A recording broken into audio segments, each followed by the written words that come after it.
শুনেছি গোপালনগরে নাকি সোনা জলের দরে বিক্রি হচ্ছে, তাই দেরি না করে চলে গেলাম দুপুরের দিকে গোপালনগর।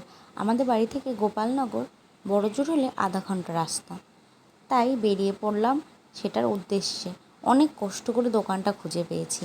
এবার দোকানটা দেখতে পেয়ে আমরা ভেতরের দিকে চলে গেলাম, আর এটা হচ্ছে এসকে জুয়েলার্স।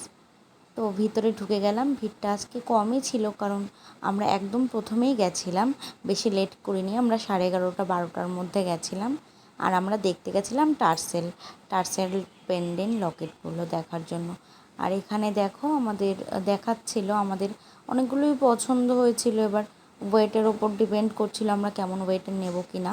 তারপরে অনেকক্ষণ দেখার পরে আমাদের দুটো ডিজাইন পছন্দ হয়েছিল, তার আগে এগুলোও পছন্দ হয়েছিল।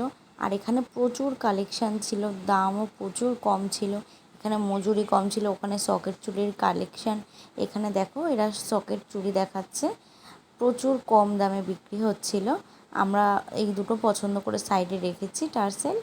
আরও দেখছিলাম যে কোনটা নেব কি না। তারপরে আমরা ওজন জিজ্ঞাসা করলাম, তারপরে ওজনটা দেখে আমাদের বলল, আর তারপরে আমরা ও দুটোই বিল করে নিলাম। এই দুটো অ্যাডজাস্ট আমরা নিচ্ছি।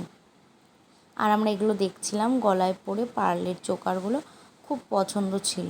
পার্লের চোকার মোটামুটি এগুলো 12 থেকে 13-র মধ্যে চলে আসবে।